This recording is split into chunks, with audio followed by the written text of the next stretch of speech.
Welcome back ناظرین. وقفے سے پہلے ہماری بات ہو رہی تھی کہ ریفرینڈم کے بعد کی کیا صورتحال ہوگی, اس پر جو گفتگو ہوئی ہے. میں چاہتا ہوں کچھ کوسچن رہ گئے تھے تو اسی پر آگے بات کی جائے. علی صاحب آپ بتا رہے تھے بڑے اچھے انداز میں چاہتا ہوں اس کو مکمل کریں تاکہ اس کے بعد ہم نے ایک گیسٹ کو لینا ہے. دیکھیں عابد بھائی کہ ابھی جو ریفرینڈم ہوا نا, ابھی تو میں نے آپ کو اکنامکس بتائی ہیں اس کی بھی بالکل اسمال فریگمنٹس. ابھی آپ دیکھیں کہ آپ کی جو ساورنٹی کا نعرہ لگ رہا تھا نا کہ برٹن کی ساورنٹی نہیں ہے, اور آپ جو ہے وہ جب نان ای یو نیشنز کا ٹریڈ کرتے تھے تو آپ کی کتنی عزت ہوتی تھی. اب وہ عزت آپ کی پڑ گئی ہے کوسچن مارک ہے. There is a question mark right now کہ آپ کس لیول پہ بات کریں گے ان سے. سیکنڈلی آپ نے اسکاٹ لینڈ کے اوپر دیکھا کہ دی فرسٹ منسٹر جو ہے شی از اناؤنسڈ کہ وہ ریفرینڈم کی پروویژن کریں گے. اب آپ کے جو بورس جانسن صاحب ہیں, جیسے کہ زاہد صاحب نے کہا کہ وہ کہہ رہے ہیں کہ ذرا ویٹ کریں, آپ ویٹ کر لیں ادھر سے. آپ کو اب میں آپ کو ذرا انٹرنیشنل تھریٹ بتاتا ہوں جو ہمارے نیبرنگ تھریٹ آ گئی ہے. سب سے پہلی تھریٹ آ گئی ہے آپ کو اسکاٹ لینڈ کی طرف سے کہ اسکاٹ لینڈ از انفورسنگ کہ آرٹیکل 50 کو جو ہے وہ انووک کیا جائے, اور ان کے مینیفیسٹو کے اندر موجود تھا کہ کوئی پریسنگ سچویشن اگر یو کے میں آتی ہے تو آپ کو جو ہے وہ ریفرینڈم کا رائٹ دیا جائے گا. اب وہ ریفرینڈم جو ہے وہ they've already started lobbying on that, اور وہ ایکولی انہوں نے آپ کو پتہ ہے کہ یورپین یونین کے ساتھ بھی انہوں نے اپنی نیگوشیشنز اسٹارٹ کر دی ہیں. اس کے بعد ابھی دیکھیں امیڈیٹلی آپ کا پرائم منسٹر جو ہے ہی از ریزائنڈ. اس کی ریمین کی کیمپین اتنی ویک تھی کہ اب وہ اس کو پتہ ہے کہ اس ملک کے ساتھ کیا ہونے والا ہے, اس نے ریزائن کر دیا. اس کے بعد آپ نے دیکھا ہے کہ آپ کو جوناتhan ہل کا پتہ ہوگا جو یورپین یونین میں فائنینشیل سب سے بڑی پوزیشن تھی وہ ہمارے برٹش کی تھی, وہ اس نے بھی ریزائن کر دیا. اس نے یہ کہا ہے کہ اب ایتھیکلی میرے پاس کوئی مورل اتھارٹی نہیں ہے تو میں یہاں پر کام نہیں کروں گا. پھر اب اس کے بعد اب آپ کا جو چیلنجز جو شروع ہو جاتے ہیں نا, وہ چیلنجز یہ شروع ہوتے ہیں کہ امیگریشن کر کے آپ لوگوں نے یہ ریفرینڈم کروایا کہ امیگرینٹ نہیں آئے گا, امیگرینٹ نہیں آئے گا. ابھی آپ دیکھیں کہ وہ جو جنگل ہے نا آپ کا کیلے بارڈر, فرانس نے آج آپ کو, فرانس کی جو منسٹر ہیں لوکل میئر ہیں کیلے کی میئر ہے, انہوں نے آپ کو کہہ دیا ہے کہ آپ یہ بارڈر جو ہے نا اپنی حدود میں لے جائیں. ہمارا یہ جو بارڈر ہے نا یہ سارا امیگرینٹ آپ کے جنگل میں جائے گا, آپ کے ملک میں جائے گا. تو وہ جو وہاں پر تقریباً تعداد ہے میرا خیال ہے 3/4 ملین ہے, تقریباً 7.5 لاکھ امیگرینٹ ہے, وہ تو امیڈیٹلی آپ کو تحفہ ملے گا فرانس کی طرف سے.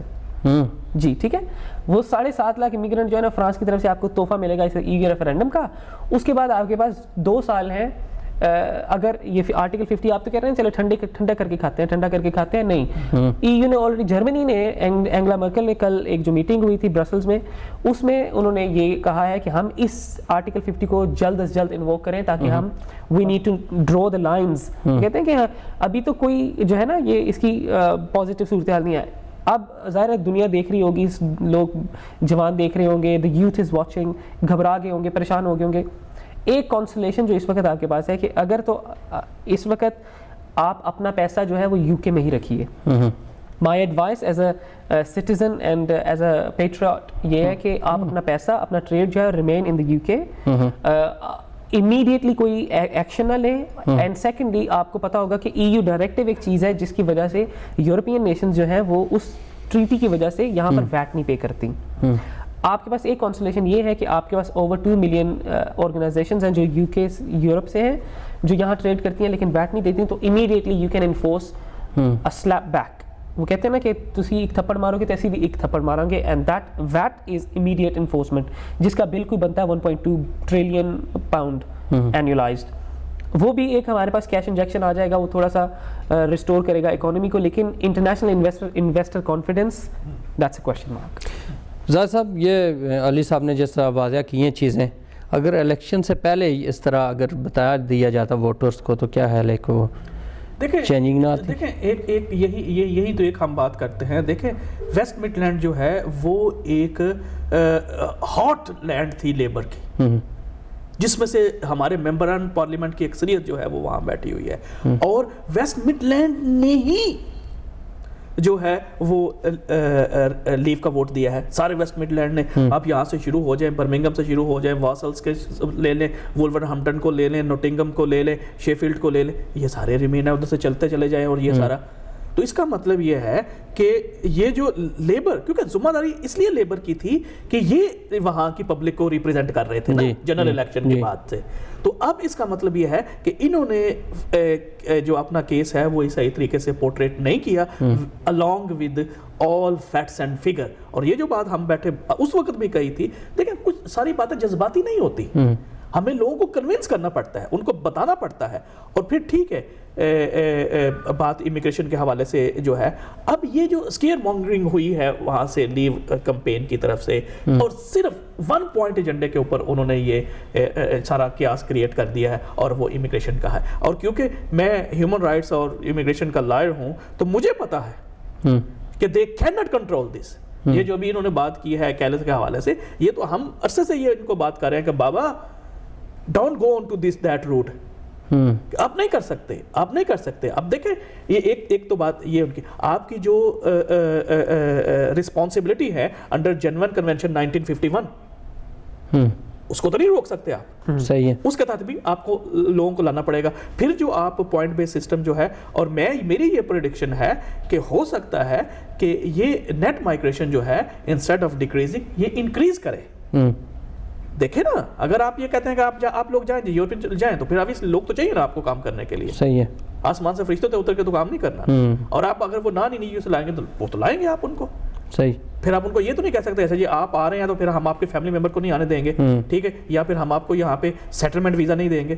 کیونکہ جس بندے ایک پل فیکٹر ہوتا ہے، وہ کہتا ہے کہ جی ٹھیک ہے میں 5 سال پہ کے ورک پرمٹ جاؤں گا، 5 سال اپنے بچوں کو بھی ساتھ لے جاؤں گا، اور 5 سال کے بعد مجھے وہاں پہ سیٹلمنٹ مل جائے گی. میری طرح سے نہیں ہوتا. اس طرح سے یہ جو ہمارے پروگرام میں آپ یہاں موجود تھے، 2 آدمی یہاں آئے تھے، ایک لیو والے اور ایک ریمین والے.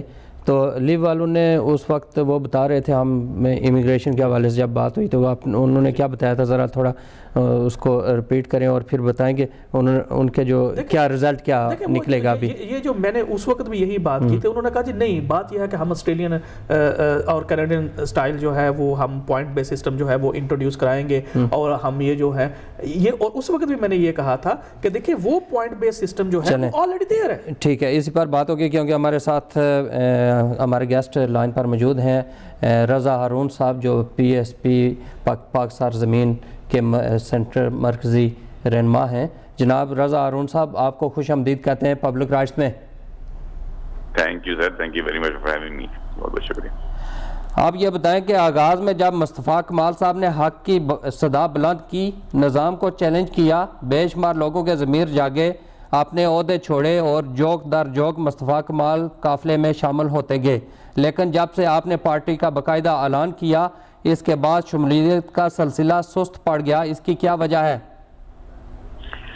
شمولیت کا سلسلہ جاری و ساری ہے. ہاں یہ ضرور ہے کہ اب وہ بڑے رہنماؤں کے بجائے پارٹی کے کارکنان، عہدیداران اور پاکستان بھر کی عوام، وہ چاہے کراچی ہو، حیدرآباد ہو، میٹرو خاص ہو، لاہور ہو، اسلام آباد ہو، پنڈی ہو، کوئٹہ ہو، پشاور ہو، فیصل آباد ہو، ملتان ہو، پورے پاکستان سے لوگوں کی شمولیت ہو رہی ہے. اور ہماری توجہ بھی اس وقت تنظیم سازی کی طرف اور نئے ممبران بنانے کی طرف، اور پرانے ممبران میں رہ کون گئے جس کو لینا ہے.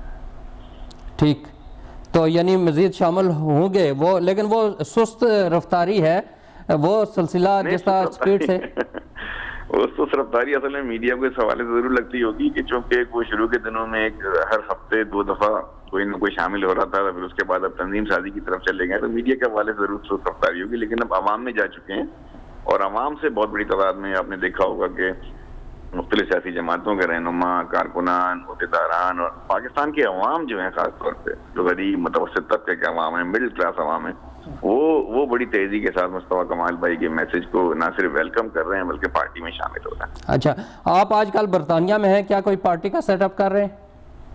جی بالکل، الحمدللہ. ہم برطانیہ آئے تھے، اور برطانیہ آ کے ہماری کوشش تھی کہ یہاں دیکھیں لوگوں کا مزاج، لوگوں نے یہاں سے ہم سے رابطہ کیا تھا، اور بڑی خوشی ہوئی ہمیں. اوور ویلمنگ ہم یہاں اپنا برطانیہ کا مین سیٹ اپ اناؤنس کر چکے ہیں، اس کے ساتھ ساتھ لندن اناؤنس کر چکے ہیں، برمنگم کا سیٹ اپ اناؤنس کر چکے ہیں، ایک آدھ دن میں ہم آئرلینڈ کا سیٹ اپ اناؤنس کرنے جا رہے ہیں. کل ہمارے آفس کا یہاں افتتاح ہے. مختلف جگہوں پر ہماری افطار کی ہم نے پارٹیاں آرگنائز کی ہیں جہاں لوگ ہم میں شمولیت اختیار کر رہے ہیں. مانچسٹر اب اگلا ہے، اس کے بعد ریڈنگ ہے، ریڈنگ کے بعد برائٹن ہے، برائٹن کے بعد پیٹر برا ہے. ان تمام لوگوں سے ایک بڑی تعداد میں پاکستانی جو ہیں، اوورسیز پاکستانی جو محب وطن پاکستانی ہیں، جو پاکستان کا درد رکھتے ہیں، مصطفیٰ کمال کے میسج کو جنہوں نے سنا، سمجھا اور ایکسیپٹ کیا، وہ اوورسیز میں بھی ہمارے ساتھ بڑی تیزی سے شامل ہو رہے ہیں. یہاں کوئی رابطہ کمیٹی بنائی ہے آپ نے؟ نہیں تو یہ نارمل پارٹی ہوگی, اس کا نارمل سیٹ اپ ہوگا. جو سیٹ اپ ہوتا ہے یہاں مین ابھی آرگنائزنگ کمیٹی ہے, اور انشاءاللہ 1 ماہ کے اندر, 1 سے 1.5 ماہ کے اندر یہ باقاعدہ سیٹ اپ اناؤنس کرے گی. اور یہاں رابطہ کمیٹیاں وغیرہ نہیں ہوں گی, بلکہ باقاعدہ سیٹ اپ ہوگا. پریزیڈنٹ ہوں گے, سینئر وائس پریزیڈنٹ ہوں گے, وائس پریزیڈنٹ ہوں گے. پراپر جو آرگنائزیشن کا جو ایک عام سیاسی جماعت کا ایک جو سیٹ اپ ہوتا ہے اس سیٹ اپ کو لے کے چلیں. ٹھیک ہے. اچھا یہ بتائیں کہ یہ جو تنظیم سازی آپ نے برطانیہ میں کی ہے, ان کا کام کیا ہوگا؟ ان کا کام بنیادی طور پر یہ ہوگا کہ پاکستان کو پروموٹ کرنا, پاکستانیت کو پروموٹ کرنا, پاکستانیوں کے اندر جا کر کے لوگوں کو یہ کہنا کہ ہمیں ایک دوسرے کے ساتھ یونائٹ ہونا ہے, متحد ہونا ہے, پاکستان کی پازیٹیو امیج کو لے کر آگے چلنا, اور خاص طور پہ پی ایس پی کو, پاک زمین پارٹی کو اپنے تجربات سے جو یو کے یا اوورسیز رہنے والوں کے انٹلیکچوئل ٹیکنوکریٹک تجربات قومی سطح سے زیادہ ہوتے ہیں, کیونکہ یہ ایک باہر کا سسٹم دیکھ رہے ہوتے ہیں, تو ہمیں گائیڈ بھی کرنا, ہمیں مشورے دینا کس طریقے سے ہم اپنے کام کو پاکستان میں بہتر کر سکتے ہیں, پاکستان کے سیاسی چہرے کو, پاکستان کے امیج کو باہر اپنی ایکٹیویٹیز کے ذریعے اس کو پروموٹ کرنا. اچھا یہ بتائیں کہ آپ کی قیادت تو پاکستان میں ہے اور یہاں ظاہر آپ کے ورکر ہوں گے, قیادت تو یہاں نہیں ہوگی, تو اگر یہاں سے ٹیلی خطاب کرنا ہوگا تو وہ کس کی ذمہ داری ہوگی, کون کرے گا؟ یہ غلط فہمی ہو جائے گی. مطلب ہم نے ایم کیو ایم چھوڑ دی ہے اور ہم میں سے ایم کیو ایم چھوٹ گئی ہے, تو یہ ایم کیو ایم والی کوئی بات اس میں نہیں ہوگی. ایک نارمل سیاسی جماعت ہے, ایک نیشنل لیول کی سیاسی جماعت ہے, اس میں ٹیلی فون خطابات کی کوئی ایسی ضرورت نہیں ہے. یہاں کا سیٹ اپ ایک انڈیپینڈنٹ سیٹ اپ ہوگا, انڈیپینڈنٹ لوگ ہوں گے, ذمہ دار لوگ ہوں گے, تجربے کار لوگ ہیں جو اپنا سیٹ اپ چلائیں گے. یہاں پہ پالیٹکس دیکھیں, ہمارا ماننا یہ ہے کہ اگر آپ نے پالیٹکس ملک سے باہر کرنی ہے تو پھر آپ کو اس ملک کی پالیٹکس کرنی چاہیے. یہاں اگر ہمارے ذمہ داران بھی سیاست کرنا چاہتے ہیں تو ان کو میرا مشورہ یہ ہوگا کہ وہ کنزرویٹو پارٹی جوائن کریں, لیبر پارٹی جوائن کریں, UKIP جوائن کریں, گرین پارٹی جوائن کریں, لیفٹ ٹائم جوائن کریں, اگر یہاں سیاست کرنا چاہتے ہیں. پاکستانی سیاسی جماعتوں کا اوورسیز سیٹ اپ صرف پاکستان کی پروموشن تک لمیٹڈ ہوتا ہے. پالیٹکس تو بیسکلی آپ اپنے ملک میں ہی کر رہے ہوتے ہیں. ٹھیک ہے. اچھا یہ بتائیں کہ دوبارہ کراچی کی صورتحال امن و امان خراب ہو رہا ہے, کہ کیا سمجھتے ہیں کہ یہ کوئی سوچی سمجھی سازش ہے, کراچی کے حوالے سے کوئی اہم فیصلہ ہونے والا ہے یا ویسے ہی ہو رہا ہے جیسا پہلے تھا؟ نہیں, سازش تو یقیناً ہے.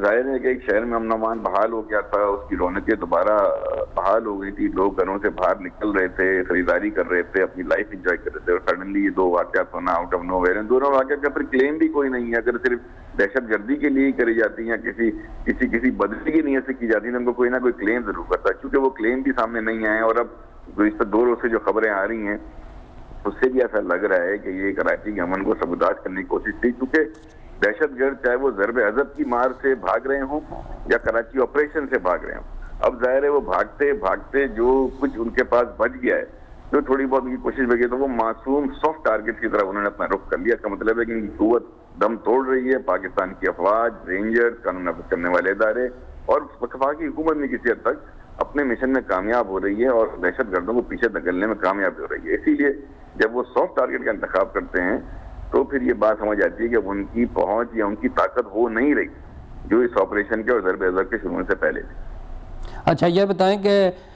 جو امجد صابری کا قتل ہوا ہے, وہ ایم کیو ایم نے الزام لگایا کہ پاک سرزمین کی طرف سے دھمکیاں مل رہی تھی اور وہ ان کی یہ سازش ہے, تو آپ کیا کہتے ہیں اس حوالے سے؟ دیکھیں, میں سمجھتا ہوں نہایت ہی بیہودہ قسم کی بات ہے, اور فاروق ستار صاحب کو میں تو کم از کم ایک سوچا سمجھا سلجھا ہوا انسان سمجھتا تھا. اس طرح ایک اتنے بڑے سانحے کے بعد, جس سانحے سے پوری قوم غمزدہ تھی, ہمارے پیارے امجد بھائی اللہ تعالیٰ ان کو جنت نصیب کرے, ان کے گھر والوں کو لوائقین کو صبر جمیل عطا کرے, اتنے بے دردی سے ان کو ہم سے چھین لیا گیا. اس کے بعد فاروق ستار جیسا شخص جس کو ایک سلجھا ہوا آدمی سمجھا جاتا ہے, وہ میڈیا پر آ کر اس طرح کی بات کرے کہ 1 ہفتے پہلے امجد بھائی نے ان سے کوئی ذکر کیا. تو میرا سوال تو یہ بنتا ہے کہ جب 1 ہفتے پہلے فرض کریں اگر ذکر کر بھی دیا تھا امجد بھائی نے کسی حوالے سے اپنی زندگی خطرات کا, تو پھر فاروق ستار جیسے سینئر پارلیمنٹیرین کا, ایک سیاسی جماعت کے رہنما کا کیا فرض بنتا تھا کہ فوری طور پر وہ انتظامیہ کو مطلع کرتے, فوری طور پر متعلقہ حکام کو مطلع کرتے, فوری طور پر وہ DG رینجر سے رابطہ کرتے, سندھ کے ہوم منسٹر سے رابطہ کرتے, سندھ کے وزیر اعلیٰ سے رابطہ کرتے, اور امجد بھائی کی سیکیورٹی کے ان کے تحفظ کا وہ انتظام کرتے. وہ تو انہوں نے کیا نہیں. وہ 1 ہفتے تک 1.5 ہفتے تک اس انفارمیشن کو اپنے بعد دبا کر بیٹھے رہے, اس انتظار میں کہ یہ حادثہ ہو جائے, یہ سانحہ ہو جائے, امجد بھائی کے پاس کوئی پروٹیکشن نہ ہو, اور پھر اس سانحے کے فوراً بعد وہ پولیٹیکل پوائنٹ اسکورنگ کے لیے ایک بہت ہی گھٹیا قسم کا الزام آ کے لگاتے ہیں. بڑا افسوس ہوا, بڑا دکھ ہوا. ٹھیک ہے. اچھا یہ بتائیں, اور پھر ہم نے میت جنازے والے روز بھی یہ دیکھا کہ کیف جو ہے وہ زبردستی شفا کی ایمبولینس سے جو ہے وہ زبردستی میت کو بھی ٹیک اوور کرنے کی کوشش کر رہے تھے. تو یہ تمام سیاست لاشوں پہ کرنے کا جو ہے وہ جنازوں پہ, لاشوں پہ, میتوں پہ سیاست کرنا, میں سمجھتا ہوں ان سے اب قصہ میں کوئی بات آنا چاہیے, اپنے آپ کو کلین کرنا چاہیے. اچھا یہ بتائیں کہ آپ کی پارٹی کا کوئی رہنما وہاں گیا نہیں یا ان کے ہاں افسوس کرنے کے لیے؟ نہیں, ہماری بات ہوئی ہے, کل بھی بات ہوئی ہے, پرسوں رات کو بھی مصطفیٰ کمال صاحب کی امجد صاحب کے بھائی سے بات ہوئی ہے. اچھا دوسرا یہ بتائیں جو لڑکے پکڑے گئے ہیں کہتے ہیں ان کا تعلق سیاسی جماعت سے ہے, تو آپ کیا کہتے ہیں کون سی سیاسی جماعت سے ہوگا؟ میں اسپیکولیشن سے بہت گریز کرتا ہوں.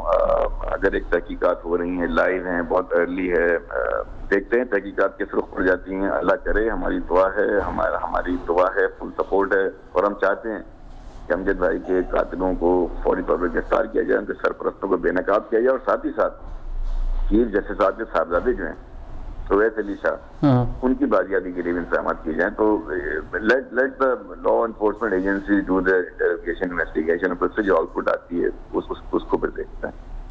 اچھا ہمارے اسٹوڈیو میں بیٹھے ہوئے ہیں دو گیسٹ ہیں, علی محسن ہاشمی صاحب ہیں, تجزیہ نگار ہیں اور جرنلسٹ بھی ہیں, اور زاہد چودھری صاحب ہیں, سلیسٹر ہیں, تجزیہ نگار ہیں, ہمارے اسٹوڈیو میں بیٹھے ہوئے ہیں. یہ بھی آپ سے کوسچن کرنا چاہ رہے ہیں. جناب علی محسن ہاشمی صاحب. السلام علیکم. جی السلام علیکم رضا صاحب, آپ کو ابھی آپ کی گفتگو سننے کا جو ہے اتفاق ہوا. ابھی آپ نے کہا ہے کہ قبل از وقت نشاندہی یا اسپیکولیشن کرنا ایتھیکل بات نہیں ہے, اور میرے خیال میں بہت اچھی بات ہے. لیکن آپ نے اپنی گفتگو میں کہا ہے کہ یہ جو کراچی کے بگڑتے ہوئے حالات ہیں یہ آخری سسکیاں ہیں اس آپریشن کے خلاف جس کو جو ہے وہ کراچی میں ریسنٹلی کیا گیا. اور ہمیں پتہ ہے, آپ کو پتہ ہے, ہماری میڈیا سکرینز پہ ہم اکثر بات کرتے رہے کہ یہ آپریشن ایک خاص جماعت, میں اگر نام لے لوں تو MQM ان پرٹیکولر جو ہے ان کے خلاف آپریشن ہوا. ایک طرف آپ کہتے ہیں کہ اسپیکولیشن نہیں کرنی چاہیے, اور دوسری طرف آپ اپنی اسی گفتگو میں ایک ہی سانس میں یہ بھی کہہ دیتے ہیں کہ یہ سسکیاں اور یہ جو آخری جرکس آ رہے ہیں کراچی کے حالات خراب کرنے کی, یہ کوشش ہو رہی ہے آپریشن کے ریٹیلیشن میں. آپ ذرا کلیریفائی کر دیں اپنے اس پوائنٹ کو. نہیں دیکھیں, ایک ہوتی ہے اسپیکولیشن کرنا, ایک ہوتا ہے تجزیہ انالیسس. میں نے اپنا انالیسس دیا تھا, اور میں نے یہ نہیں کہا تھا کہ کراچی, میں نے کہا ضرب عرض اور کراچی آپریشن, میں نے دونوں کا ذکر کیا تھا. یہ دو بڑے میجر آپریشن چل رہے ہیں نا ہمارے ملک میں, دہشت گردی کے خلاف, تشدد کے خلاف, یہ دو بڑے آپریشن اس وقت پاکستان میں چل رہے ہیں. تو میں نے دونوں کا ذکر کیا تھا. میں نے ضرب عضب کا بھی ذکر کیا, اور میں نے کراچی آپریشن کا بھی ذکر کیا, اور میں نے ان کی کامیابی کا بھی ذکر کیا, اور پھر میں نے ایک اپنا تجزیہ پیش کیا. کہ تجزیہ جب سافٹ ٹارگٹ پہ اٹیک ہونا شروع ہو جاتا ہے تو اس کا مطلب ہوتا ہے کہ جو بھی دہشت گرد ہیں, اور میں نے کسی سیاسی جماعت کا بھی ذکر نہیں کیا, جو بھی دہشت گرد ہیں, جو بھی پرتشدد کارروائیوں میں ملوث لوگ ہیں, جو سماج دشمن عناصر ہیں, پھر وہ جب اپنی کمزوری کی طرف جاتے ہیں اور ان کی وہ طاقت اور قوت نہیں رہتی تو پھر وہ سافٹ ٹارگٹ کا انتخاب کرتے ہیں. تو یہ ایک تجزیہ ہے, یہ اسپیکولیشن نہیں ہے. جی رضا صاحب, thank you very much for your time. ایک چیز میں آپ سے ذرا پوچھنا چاہتا ہوں کہ دیکھیں آپ لوگ ماشاءاللہ ینگ ہیں, ڈائنامک ہیں, اور پڑھے لکھے لوگ ہیں. تو پہلی بات ایسی نہیں ہے کہ پاک سرزمین پارٹی جو ہے اس کو چلانے کے لیے کوئی جدید جو طریقہ ہے وہ آپ استعمال کریں, بجائے اس کے کہ وہی جو آرتھوڈاکس قسم کی پولیٹکس ہوتی ہے اسی کے اوپر آپ چلے گئے ہیں. تو ایک تو اس کے اوپر آپ دیکھیں, کیونکہ ہم نے دیکھا ہے کہ جب آپ لوگوں نے پارٹی بنائی تو اس وقت آپ کی میڈیا انٹریکشن جو ہے وہ بہت زیادہ تھی. اب آپ کہہ تو رہے ہیں کہ ہم آپ جو ہے اپنی آرگنائزیشن کے اوپر توجہ دے رہے ہیں, لیکن اس کے باوجود ایسا ممکن نہیں ہے کہ آپ ذرا میڈیا کے ساتھ جو ہے آپ کی انٹریکشن بہت اچھی ہو, تاکہ لوگوں کو پتہ چلتا رہے کہ پاک سرزمین پارٹی جو ہے وہ اسٹل ویری مچ ایکٹیو ہے اور وہ کام کر رہے ہیں. ایک تو اس کے اوپر بات کریں. دوسری بات یہ ہے کہ دیکھیں آپ کا ٹارگٹ جو آپ نے پہلے کیا کہ آپ نے کہا کہ وہ لوگ جو کہ MQM کا حصہ تھے, وہ کارکنان اور وہ جو صاحب ہیں وہ آپ کی طرف آ جائیں. کیا آپ نے کوئی ایسا میکانزم ڈیولپ کیا ہے, کیا ایسے کوئی سیف گارڈ رکھے ہیں کہ آپ کے پاس آنے والے لوگ جو ہیں کم از کم اس بات کی انڈرٹیکنگ دیں کہ وہ کسی قسم کا جو ہے وہ وائلنس اور جو کرائم ہے اس میں ملوث نہیں ہوں گے. اور اگر کوئی آپ کی پارٹی کا کوئی کارکن جو ہے، کوئی ہمدرد جو ہے، وہ اگر اس قسم کے کسی چیز میں ملوث ہوتا ہے تو اس کے خلاف آپ کا کیا لاہ عمل ہوگا؟ پارٹی کی ٹاپ لیڈرشپ کا تو آپ نے اناؤنسمنٹ کر دی ہے، لیکن اس طرح کی جو چیزیں ہیں وہ ابھی تک عام لوگ جو ہیں، ہم جیسے لوگ جو یہاں بیٹھے ہوئے ہیں، ان کے پاس پتہ نہیں ہے کہ پارٹی پالیسی کیا ہے ایسی چیزوں کی اور party how will move forward. تو پلیز ذرا کلیریفائی کریں. دیکھیے جی، پہلی بات جو ہے نا کہ اس اچھی رائے ہے، تھوڑا سا اپریشیٹ یہ کریں کہ ابھی ہمیں قائم ہوئے 3 ماہ ہوئے ہیں اور اس 3 ماہ کے اندر جو ہے کافی چیزیں ہو گئی ہیں، کافی آرگنائزیشن طرف چلے گئے ہیں. اب ہمارا آفس باقاعدہ ہم نے 13 جون کو اپنے باقاعدہ آفس کا بھی افتتاح کر دیا ہے.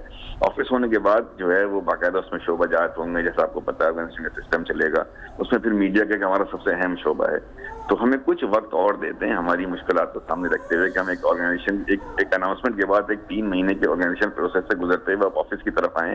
اب یہ آہستہ آہستہ چیزیں اسٹریم لائن ہونا شروع ہو جائیں گی اور یقین مانیں کہ میڈیا ہمارے لیے بہت اہم ہے، اس کی اہمیت کا ہمیں پوری طرح اندازہ ہے. اور we'll try to manage more efficiently through technology, use of technology اور جو سوشل میڈیا کا ہمارا ذریعہ ہوتا ہے تو اس کو بالکل کریں گے. اچھی رائے آپ کی، اس پہ بالکل ہم رہوں گے. دوسری بات جو آپ کی ہے وہ بالکل صحیح ہے کہ اس بات کو کیسے انشور کیا. دیکھیں ہمارے پاس جو ورکر فورس آئے گی وہ پاکستان سے آئے گی، وہ پاکستانیوں کی آئے گی اور ان پاکستانیوں کو ایک سیاسی جماعت کا رکن بننے کے لیے جو بنیادی کرائٹیریا ہوتا ہے وہ یہی ہوتا ہے جو آپ نے ذکر کیا ہے. اچھا ہمارے پاس کوئی ایسا سسٹم تو ہے نہیں ہم تو اس سے ایک حلف لے کر کے اور اس کی بات پر اعتماد کر کے اس کو پارٹی کے اندر لے سکتے ہیں. اور جب وہ پارٹی کے اندر آ جائے گا تو ہمارے نظم و ضبط کا، پارٹی ڈسپلن کا اور پولیٹیکل پارٹی کا جو ایکٹ ہے اس کا پابند ہوگا. اس کے تحت ظاہر سی بات ہے یہ گوز وداؤٹ سیئنگ کہ 0 ٹالرنس ہوگا ٹورڈز وائلنس، 0 ٹالرنس ہوگا ٹورڈز کرمنل ایکٹیویٹی، 0 ٹالرنس ہوگا ٹورڈز ٹیررزم یا اس طرح کی، 0 ٹالرنس ہوگا ٹورڈز اینٹی اسٹیٹ ایکٹیویٹیز. اگر اس حوالے سے کوئی بھی ہمارے پاس ایسا ممبر ہمارے پاس آ جاتا ہے یا کسی ہم ایسے ممبر کی باقاعدہ شکایت آتی ہے تو ہمارے یہاں ڈسپلنری کمیٹی ہوگی جس کے پاس شکایت جا سکیں گی اور پھر جو ہے وہ ایکسپلینیشن کال ہوگی. اگر تو وہ اپنے اوپر لگائے گئے الزام کو ڈیفینڈ کر سکتا ہے تو اس کو یہ موقع ضرور دیا جائے گا. اور اگر وہ نہیں کر سکتا اور وہ ڈیفینس نہیں کر سکتا اور اس کا اقرار کرتا ہے تو پھر اس کی پارٹی میں کوئی جگہ نہیں ہوگی. تو پراپر ایک پروسیجر ہے پارٹی کے اندر سے